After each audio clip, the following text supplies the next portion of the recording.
Hi there. In this video, we're going to dive into the different settings that you can adjust in the settings section in SiteGPT. Now, while I do think it's important to note that the rest of what we've covered in previous videos about the educational side of this piece of software is that they are kind of the bulk of what makes up your chatbot here at SiteGPT.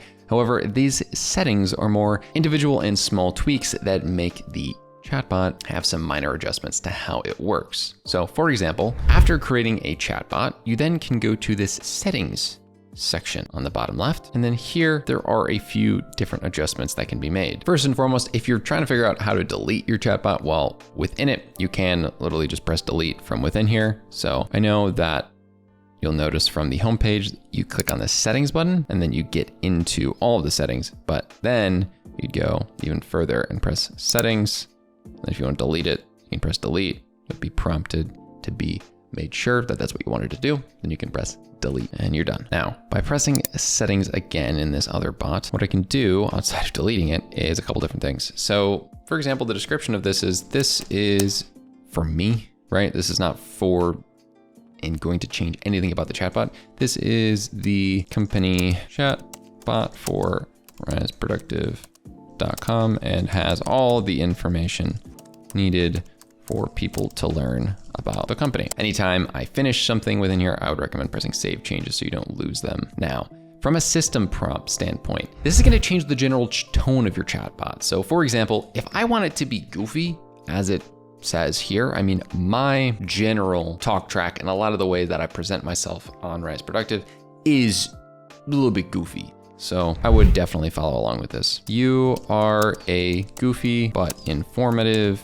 chatbot that weaves clever jokes into your responses. So when I press save changes, so for example, if I wanted to test this out, I could put something like, what is the best thing about Rise Productive Notion templates?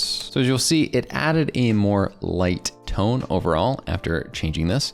So I did not write scattered notes, missed deadlines, forgotten tasks, all specifically within the landing page copy. So this is a nice little adjustment that I appreciate. And if you want to make it have any other tone, all up to you. I would just definitely recommend that you give it specific instructions, whether you want it to be nice, if you want it to for some reason be rude, if you want it to for some reason be overly informative, not have any jokes whatsoever, totally up to you. Now here's a user prompt section. Use this to change the instructions you give your chatbot in the user prompt. I really like the default one that showcases in here because, for example, if it's only going to respond in English, then that wouldn't really work well for people who aren't asking the question in English. But I do like that we have the ability to tweak this. So if we, for example, wanted it to only answer in Spanish though, that could be a fun option. You are an AI assistant who answers questions based on website content. Make sure to answer all questions in Spanish, regardless of the language you receive them in. So then if I pressed save changes, now this is going to be very contextual for only certain websites, but just to prove how you can adjust what this bot ends up becoming, let's do this. Let's ask this in Spanish. Who is Dimitri Panici? Oh, look at that. Oh yeah. Look at me respond in Spanish. Oh yeah, this chatbot is Spanish speaking king and queen. Look at that. So you can adjust this to do whatever you want from like a user prompt standpoint. This user prompt is essentially being like, who are you, chatbot? And system prompt is, what is your tone? So you can adjust this to anything that you want or leave it blank, totally up to you.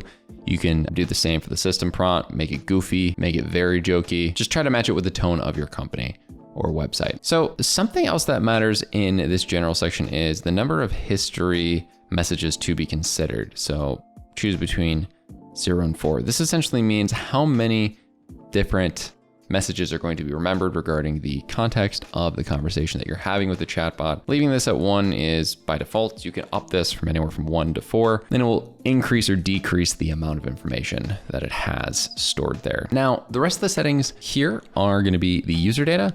You have the option to not collect any user details, have the option to collect user details. So this could maybe make it so that once I press save changes here, I now can see that there's the option to add my details. So I can put my email right here, and that would then make it easier for me to see who I'm actually having the conversation with.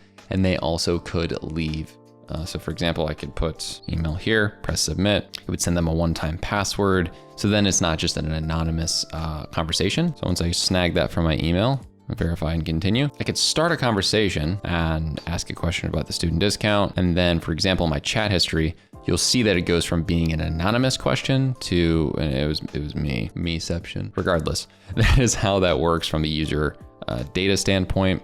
I like to leave it optional for that specific reason. Then you can also pick whether it's name, email, or phone number, or all three. Email address is the default. I think that is more than okay with me. Next, you can select between ChatGPT and GPT-4. ChatGPT is the default one, and GPT-4 is the higher level model. Now, when it comes to pricing, it's important to note that you have 500 GPT-4 messages a month if you're on this Pro plan. In the Elite plan, you have 5,000 of them. You do not have them on the Essential and Growth plans. And it's just very, very important to note that this is a significantly less amount, so you might have to monitor it, but you can change it to the better performing model by clicking on GPT-4. Kind of matters on what your overall user amount needs are from a message per month standpoint. So then it would have went into the user data.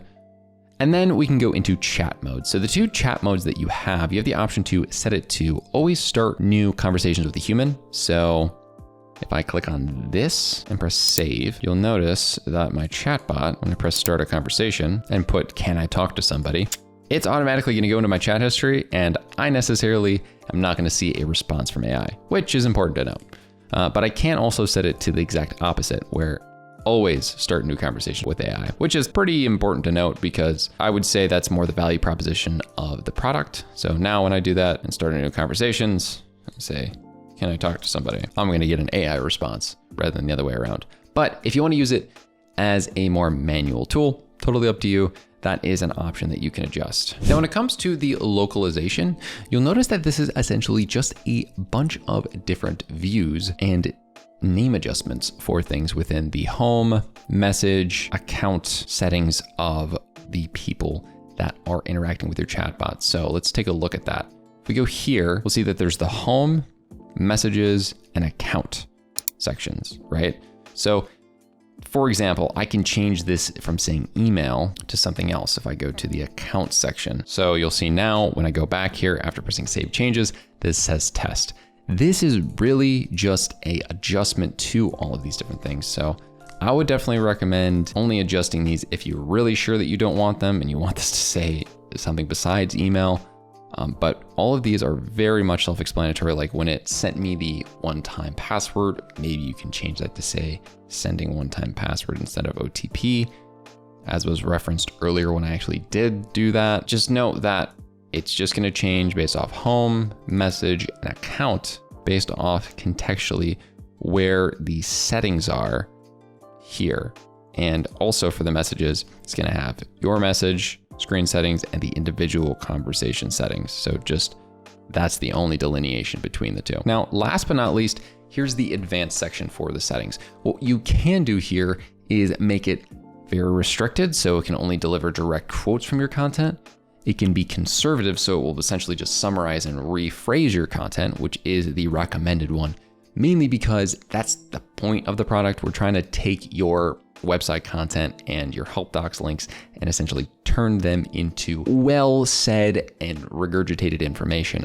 So you don't have to necessarily do that from a customer support standpoint. But if you want to make it creative, you definitely can. You can make it so it's basically based on your content, but can also draw from some public sources, which is useful if you don't think your website covers on everything, but that's just something that I feel is a different purpose for the product. Now, custom value is going to be between 0 and 2. Essentially, you can pick the actual number itself rather than generally picking within here. And then top K is generally a number between 1 and 5, and it is the number of relative chunks to be fetched for answering the question. So if you want to increase how much information is being fetched for answering the question, you can move it up or move it down. And that's the amount of information it's going to reference in your different website sources. So this is essentially where you control the creativity and how much the top K is going to pull into your chatbots. Looking for then, utilizing the general settings of what the kind of bot it is. So essentially starting here with, are you gonna just, what information are you pulling from? And then how are you then can use that information to then project the different responses to the users that are asking the questions on your website. Overall, when it comes to settings, there are a lot of different things to jump through. So if you do have any questions on this, please make sure to leave a question down below. Also, you can use SiteGPT, the bot, on SiteGPT.ai. And if you want to check out more content, how to improve your SiteGPT skills even more, check out this video right here.